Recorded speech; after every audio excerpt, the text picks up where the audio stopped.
I guess what was the message to the team? I know obviously a very frustrating loss just in terms of the way that you had the lead, you kind of lost it, and then you kind of came back. Yeah, the message to the team was in the first half we got kicked because Oklahoma State was the tougher, more aggressive team. Now you're playing from behind against a Big 12 team. Second half, I would argue we were as tough or maybe a little more aggressive than them.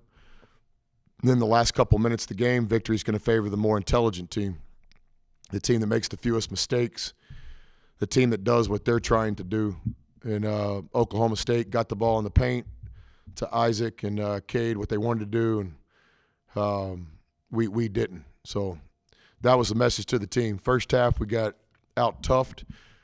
That hasn't happened a lot with our teams, like got to be a little careful how you handle these college press conferences, but you guys go back and look at the teams that we've coached, me and Adams, and we don't get out-toughed a lot. But this team, we got out-toughed in the first half, so that's disappointing. Ultimately, it's the head coach's responsibility, so I'd take the blame like I always do. But there's a player's side to this game too, no doubt. In that last possession, I guess what were you all trying to do there, and I guess what kind of went wrong there? I don't like to call timeouts in those possessions. I think basketball is a player's game. Keenan Evans would have looked at me like I was crazy if I'd have called a timeout because he's got the ball. He knows we're down 3. I just didn't like what we got into. We didn't get into what we were supposed to get into. We had called the play when Oklahoma State was shooting a free throw on the other end. We didn't get into it. So now I have to call a timeout to bail them out. Then we go to a predetermined play, something we worked on for 2 or 3 days this week. We want to bring the players a lot of confidence in those moments. It's a sideline out of bounds play, and we got to get a 3-point shot.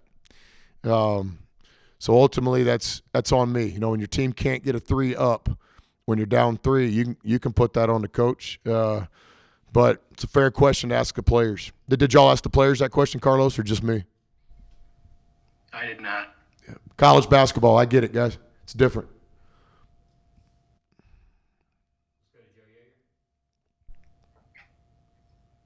Joe, you there, man?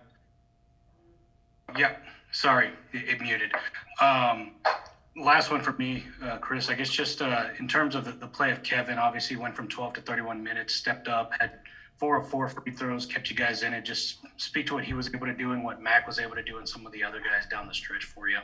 Yeah, this was a tough game to coach tonight. Normally you get into a rotation and you got some guys that you got some trust in, and we had some players, in my opinion, that didn't come ready to play. Either that or they were intimidated by Oklahoma State. I'm not sure. Again, be a fair question to the players. So then as a coach, you just try to put yourself in a position to get back in the game. And obviously in the second half, we beat them by 9. The guys that we chose to play in the second half played well enough to put us in a position to win. Then we just weren't smart enough to down the stretch. With 2 minutes left in the game, victory's going to favor the team with the fewest mistakes. You saw it. We had some untimely turnovers, and we had some really, really bad fouls. Give Oklahoma State credit. They were the aggressor. They put the officials in positions where the officials, called fouls. All right, let's go to Joe now. Yeah, Coach, Tyreek played 8 minutes in the first half. Looked like he gave you a little bit of production, but he didn't play at all in the second half. What was behind that decision? As a coaching decision, probably a mistake. Obviously, we got beat by 9 or 10 points in the first half. In the second half, we had to make some adjustments. I would tell you the adjustments worked. We beat them by 9. We just weren't smart enough down the stretch to win the game. I'm responsible for that too as the coach. But Reek did some good things in the first half. He's deserving of more playing time. I'd love to play Reek 25 minutes. I'd love to play all these guys, but 5 guys are out there at a time, and you're fighting for your lives, and you're trying to make decisions that can win. Oklahoma State played a lot of small ball in this basketball game. You know that, Joe. You're a basketball guy, and they didn't have a back-to-the-basket guy a lot. We still try to go back to Marcus at times because he's our senior, and it's a fair question. Maybe Reek should have played more in the second half. That's a fair question. And my last question, could you just talk a little bit about the difficulty of containing Likely down the stretch? It seemed like he kind of outworked you guys, particularly on the glass.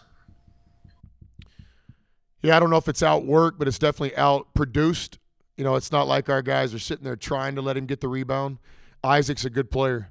I haven't watched the film yet, but I would tell you that I'm confident with the statement that Isaac was the toughest player on the court tonight.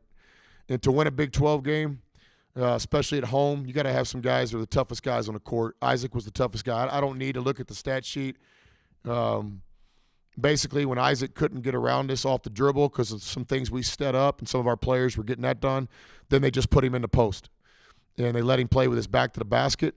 The refs aren't calling push-offs or hooks, so give Isaac credit for that. He plays the game down there aggressively, and he doesn't play where the refs call fouls, and then they're able to play through him.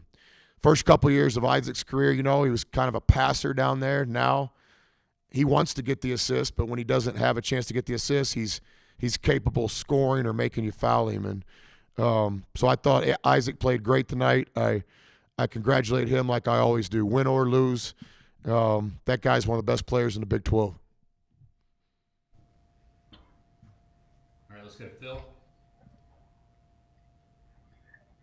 Coach, they switched up their defense a bit throughout that game. How did those different looks make things tough on your offense? We had a plan.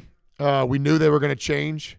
We had some things set up that would work versus their man or zone, so we could simplify the game for our players and make it simple so we could be the more aggressive team. In the first half, we did not execute. I'm responsible for that. Be a fair question to the players too. In the second half, I think we were less concerned with what kind of defense they were in and more concerned with trying to be the aggressive team and get the ball to the paint and move the ball and trust each other and play the game the right way. Gets down the last couple minutes of regulation, we made too many mistakes.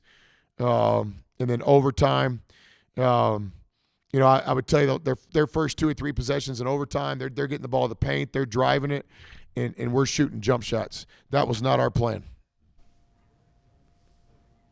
All right, and then last one from me. What can you do to sort of help your team bounce back mentally from such a tough, close loss like this? Well, I'm not a big believer in bouncing back. I'm a believer in an 18-round fight called the Big 12. So we've started out 1-2. Next game's on the schedule. I think this bounce back stuff thing is a little bit overrated. As a coach, you get yourself ready to win every night. You prepare to win. As a player, same thing. So I'm not a big fan of the old bounce back deal. I think, what are you bouncing back from? Like, were you not ready to play tonight? Did you not play your best tonight? Were you not competitive tonight? Were you not tough enough tonight? What are we bouncing back from? I think what our guys got to do is get themselves ready to play in the Big 12. Marcus, obviously a disappointing loss for y'all. I guess that last couple possessions, I guess, what were y'all trying to do there? And I guess how difficult is it to know that you kind of had this one in hand and it kind of came away? Overall, we just got to be disciplined. 3 of the 4 possessions that Oklahoma State had at the end, we fouled them and got them to the line. And then also just mental mistakes. Number 13 misses a free throw, and we step over we have a violation. We foul for the 3-point shoot. We just got to work on our mental mistakes and just can't do that at the end of the game. We had the game in our hands. Tyler, in terms of the offensive start, I guess what can you kind of attribute to that, and what did you all change that allowed you all to kind of get a little bit more flow in the offense in that second half? We see in the zone had us stagnated first, so our plan was to get aggressive, get into the middle, and look for our teammates for the threes or look for our teammates cutting down to the lane. Later on in that game, Kyler, you made a 3 that got it to within 1 possession. I guess what was your all's mentality at that point, and I guess what kind of changed at that point when, as Marcus said, you guys kind of made some mistakes, kind of turned into that turned into the loss there. The last possession, we tried to just get a stop, and then when we got the stop, it was my job to get into the paint, but I just didn't, so we had to call a timeout. So it was overall on me. Marcus, last question. I guess from your perspective as the lone senior, I guess what's your message to some of these guys in terms of obviously you guys played well on defense, you kept it close, but then you weren't able to kind of get it done. I guess what's your message forward to this locker room? Overall, we just gotta trust each other. Like, have the confidence and trust this shot you're about to take, we can find a better shot that leaving another teammate open, and just overall just having trust in all of us, knowing that we don't need to go out, we don't need a single guy to go out there and do their own thing. Just trust the process and just trust what the coaches got to say, and then also overall I believe I need to play better. Not going to win a lot of games if I'm just having 7 and 5, only getting 5 rebounds, not being aggressive. So I got to do my part and be more competitive and bring it out more in order for us to do this. And overall as a team, we just got to trust each other. That's how it is. We don't need no superheroes on this team. Just like I said, trust the team, trust what the coaching staff has to say for us.